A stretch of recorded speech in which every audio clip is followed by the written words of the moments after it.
Okay, we lost the LSU game on Halloween when Arkansas and South Carolina came into the league. Can we at least fix that now? You are Locked On Ole Miss, your daily podcast on the Ole Miss Rebels, part of the Locked On Podcast Network, your team every day.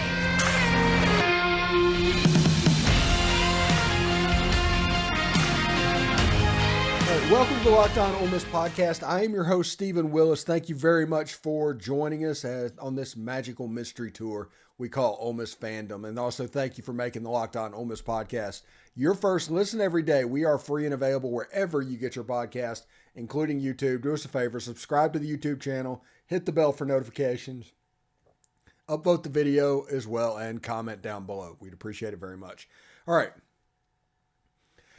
We can all agree that the scheduling the last 10 years in the SEC has been borderline criminal. We're in a situation that since like 1997, Ole Miss has played Texas Tech more than Tennessee. Ole Miss had a decent rivalry with Tennessee as far as the game played, the fans going back and forth. That is a game that both sets of fans look forward to playing. Now, it's just kind of gone away. To put it like this, I could tell you right now that Tennessee has not beaten Ole Miss in a football game since 2010. That sounds very impressive until you realize it was only 2 games. So just realize that the way this schedule is done is absolutely horrible. And they're talking about ways that they can fix it. And one of the ways, when they fix it, is time for the Ole Miss LSU game to get back to Halloween. That is a game that belongs on Halloween. It has always belonged on Halloween. It was one of those games similar to the third Saturday in October, having a meaningful date that it was associated with. I remember as a child listening to the radio and them playing Purple People Eaters on there in the LSU week and building up that game. And there'd be games in Jackson, in Baton Rouge, and all of that in my younger days. And it was extremely fun. But then after Arkansas and South Carolina came into the league, that game was messed up as far as its date goes. And it was moved to the week before the Egg Bowl on Ole Miss's schedule, where it sat for somewhere around 20 years. Then when A&M and Missouri came in, they had it at the end of the year, and it started moving from the end of the year to September, and it was just all around the schedule. It was just a completely weird thing, okay? So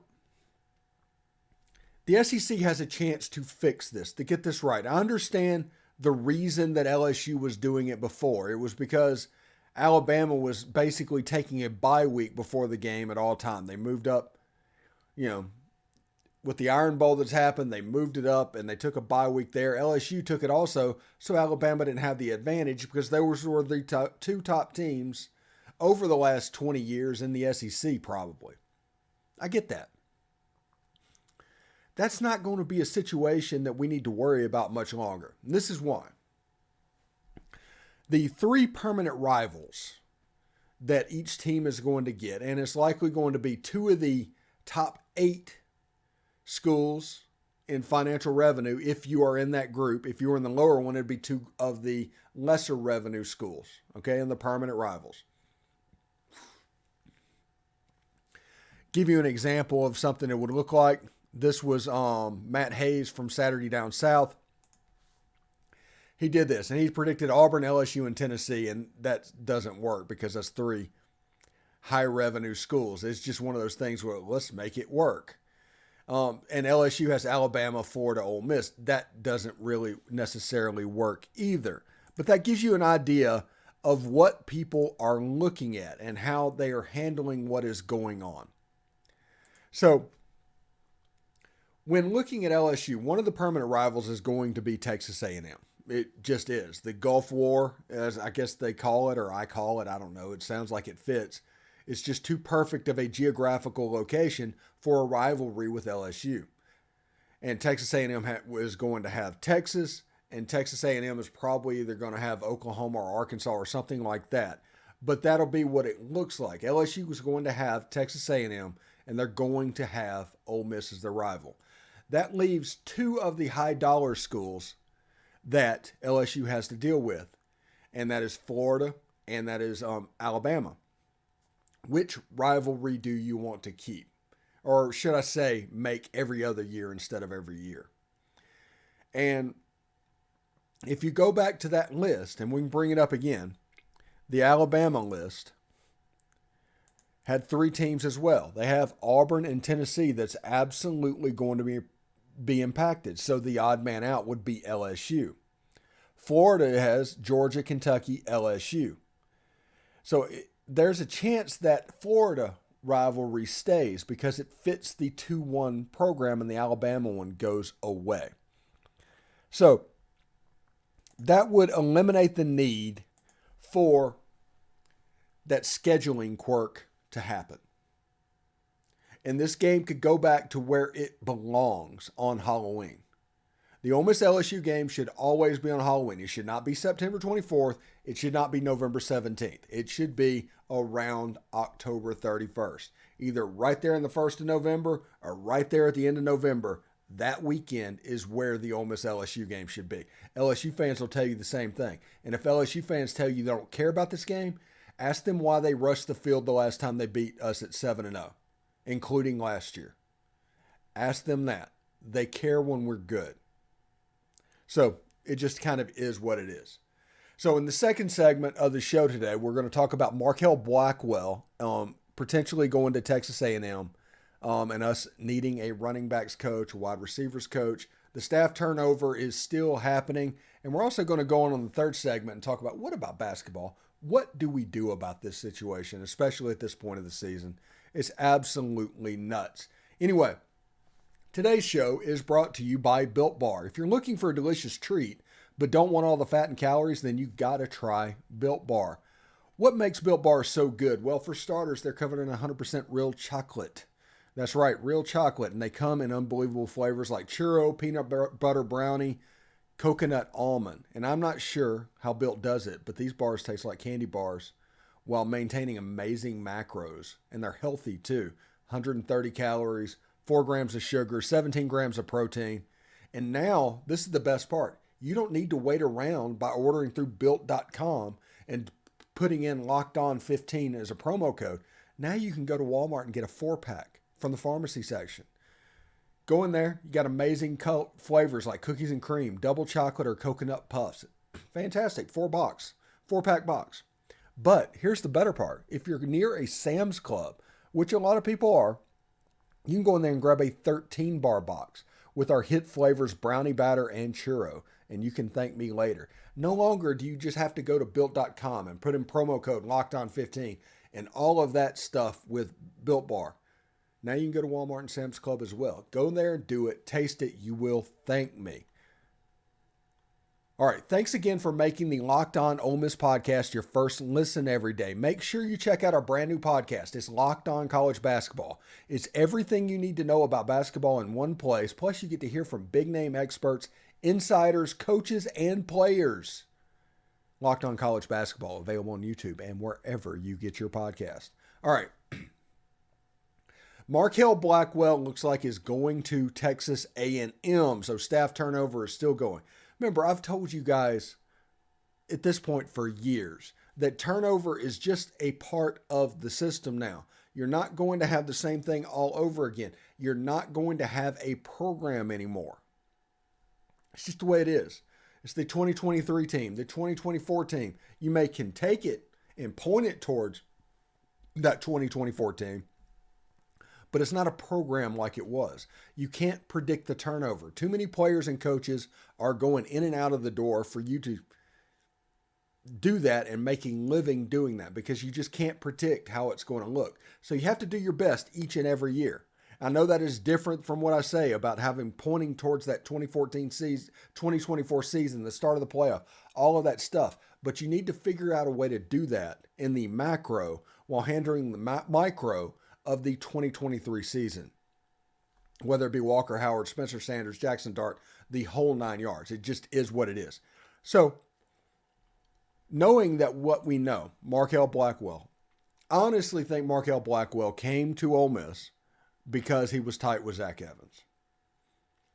He was a Houston coach, took the job around Zach Evans. After Zach Evans leaves, he goes back to a Houston area college. I don't think this is anything crazy, anything sinister, Jimbo trying to hire away a coach, anything like that. I think this has more to do with the fact that Marquel Blackwell wants to go home after going and coaching a guy for 1 year. And he got a promotion out of it. He goes from Houston to Ole Miss to Texas A&M. He's moving up the ladder, so to speak, probably financially. So good luck to him. All good stuff. Congratulations to Marquel Blackwell. Now, what Ole Miss needs to do in this running back thing is, this is an opportunity to rectify the situation and move Derek Nix to that running back room where he's done good work. And you can go hire an ace wide receivers coach to coach that position. Or I guess if you have a chance to hire an ace running backs coach, you can leave Derek Nix where he is. But this gives you flexibility to do both. Whichever one you can get the best fit, the best person for, Derek Nix can go one way or the other. It'd be interesting to see exactly what happens with Derek Nix moving forward on this and what Ole Miss plans to do with the running backs room in the future, because it seems like you should be able to get a pretty good coach because you have an all-conference back. Kedrick Riscano, absolutely fantastic. Ole Miss absolutely has a type when it comes to running back. Ulysses Bentley IV, I don't know. Him and Zach Evans was boy. Marquel Blackwell, I'm not exactly sure how that is going to look. I'm interested to see where he sits after spring. And if he does, what happens then? So, Ole Miss has a chance to make a little hay in the running back position. Ole Miss has a chance to make a little hay in the wide receiver room. So it's going to be dependent, honestly, of where Derek Nix sits. Because let's be real about this. With the state of Mississippi having the class that it has, Derek Nix can pick his poison on this one. He has an important role with this staff in recruiting moving forward. And we will see exactly how much his work is valued by Lane Kiffin. So a lot of questions are about to get answered in regards to Derek Nix and where he fits. Because Derek Nix wants to coach the running backs, he can probably leverage this into coaching running backs.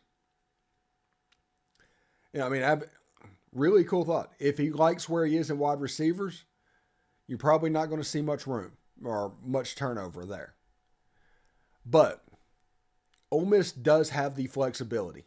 If an ace running backs coach or wide receivers coach comes available, Derek Nix is there with the flexibility to coach both. That is a really cool benefit to have. It just is. Anyway, today's show is brought to you by FanDuel. Yeah, FanDuel. They are famous for their no-sweat first bet. This is the midway point of the NBA season, and it's the perfect time to download FanDuel. It's America's #1 sportsbook. They get the no-sweat first bet whenever you sign up to $1,000. That's bonus bets back if your first bet doesn't win. Just download the FanDuel Sportsbook app. It's safe, secure, and super easy to use. Then you can bet on everything from money line to point scores and threes drains. I like the prop bets that they can do. And the NBA being in midseason right now, I guess the thing that everybody needs to do is just bet against the Lakers, right? Which is weird for somebody that grew up in my age, because the 80s and Showtime and all that, that is what the Lakers are synonymous with. When people talk about the Yankees being this baseball dynasty, my childhood coinciding with them not doing much, they're not that much of a dynasty to me. They kind of were good in my adult years. They were good before I was born. But when I was a kid and was really following, they weren't. The team that was the Lakers, the Showtime Lakers. Everybody knew about them. And now, just bet against them. And that's probably the best way to handle it. Plus, FanDuel even lets you combine your bets with a bigger chance at a bigger payout with same game parlay. So don't miss out on your chance to get your no sweat first bet up to $1,000 in bonus bets when you go to FanDuel.com/lockedon. That's FanDuel.com/lockedon to learn more. Make every moment more with FanDuel, an official sports betting partner of the NBA. Thanks for making the Locked On Ole Miss podcast your first listen every day.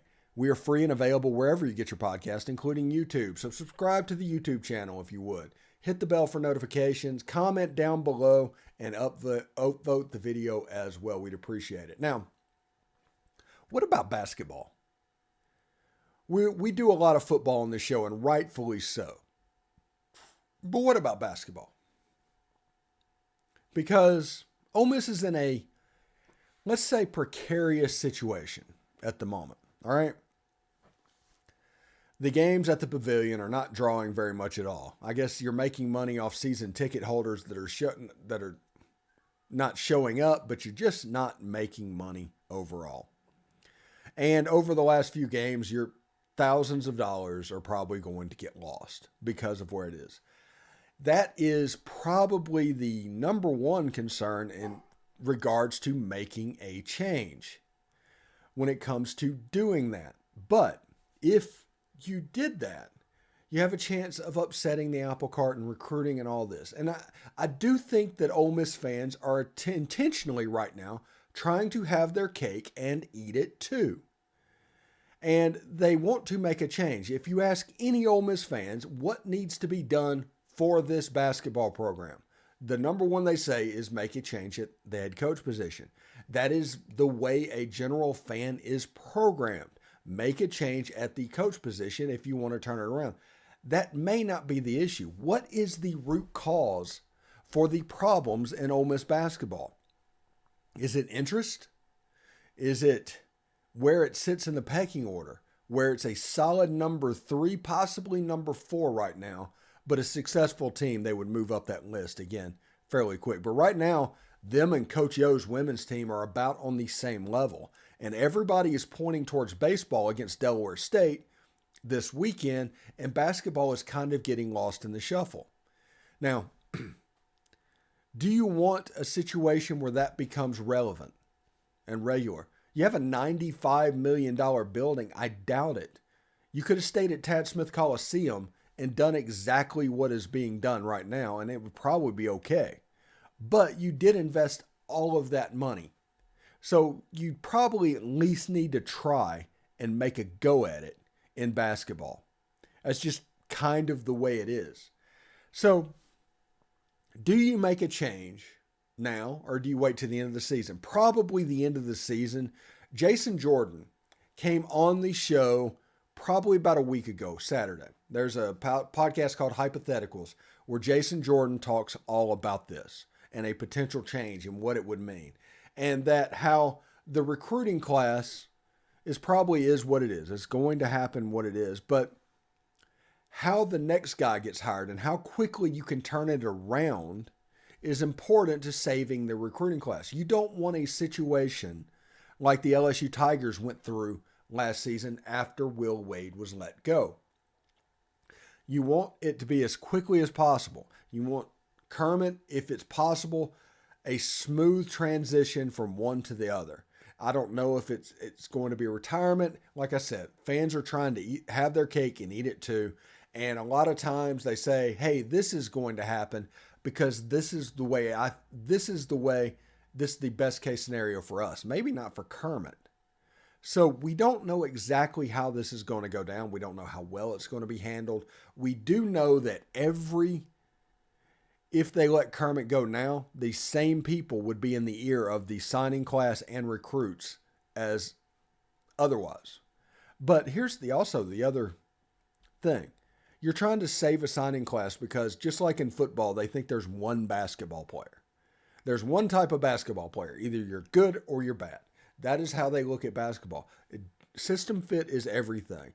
And a Kermit Davis player that is good in that system may not be good in another one. So just know that whoever gets hired, next season's probably going to be a little bit clunky. Next season's going to be weird. And because of that, you can adjust expectations as needed. But what you will have with the new coach is a ton of hope. And next year is all about building that even more for the future. And Ole Miss is at a point where year 2, they probably need to be competing for the big dance. That's what Ole Miss basketball should be. Every other year, competing for the tournament.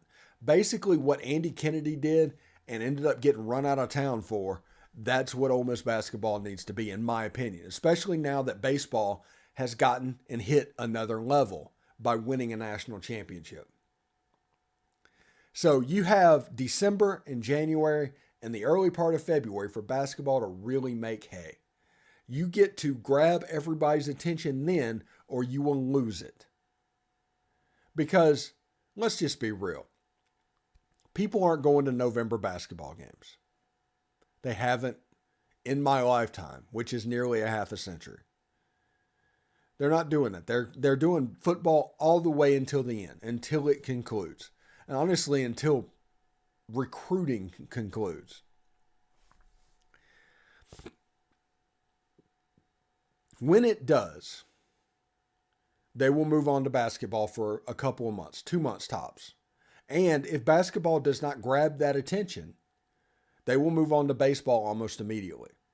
It's the way they program. It's the way they've done most of their life. Baseball is a relatively new thing, but now that it is highly, highly successful, people are eagerly anticipating this baseball season. Then, on top of everything else, during January, when basketball season should be the show in town, the transfer portal has happened to where that becomes the dominant news story of college football. And that overshadows basketball. So it's really, you got a 3-week period to get right. You've got to get people's attention. Whoever is in charge of this Ole Miss job in 2023, the end of 2023, the number one job will be getting attention. The same type stuff that Lane Kiffin did, the new guy needs to do. They need to have somebody, not necessarily a builder, just an accumulator. It's where I think that if for some reason Will Wade does not get a show cause, he will absolutely fit. He will absolutely be a dominant player for Ole Miss basketball. He'd be an excellent fit. If he doesn't, you're doing the G5 thing and it's just a roll of the dice again. But if you hit and are able to do what you want to do, there's a chance for basketball to make noise at Ole Miss. In the same way that basketball did at Auburn when they went and got Bruce Pearl, who was another troubled coach, going in for that job whenever he was unceremoniously fired from Tennessee. It's a remarkable similar situation, even down to the fact that the arena, the way it's shaped and the way it works. Auburn Arena, or whatever it's called now, and the Pavilion are remarkably similar. It just kind of is what it is. But basketball can be special at Ole Miss. But to do that, they need a special personality first and foremost. Basketball is never going to be a dominant sport in Ole Miss just on basketball. You need a personality to go with it. You need a face to put on it.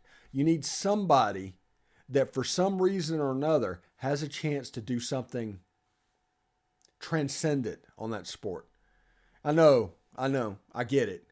But you need to find that person. And Will Wade, if he is available and the show cause doesn't happen, may be that guy. Now, here's the catch before I get out of here today. Will Wade has just had his hearing, and we're waiting on the results of that hearing. That show cause could happen by the end of the NCAA tournament, so 6-7 weeks from now.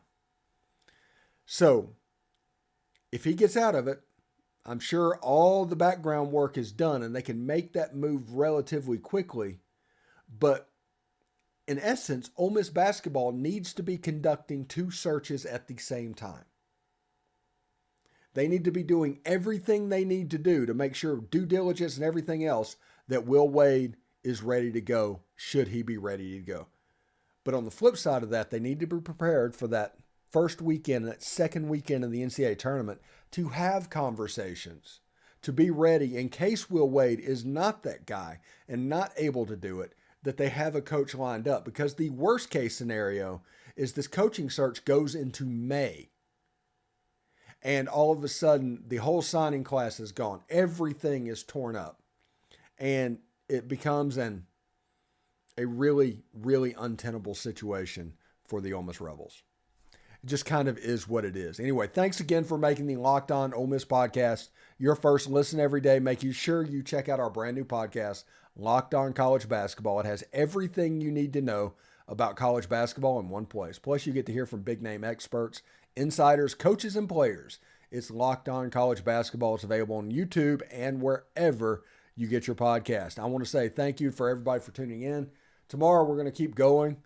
Keep going. Remember, football every day. We're at least going to have a segment on football every day because football is honestly what pays the bills inside the university and out. So we're going to focus on that as well. So I'll see you tomorrow.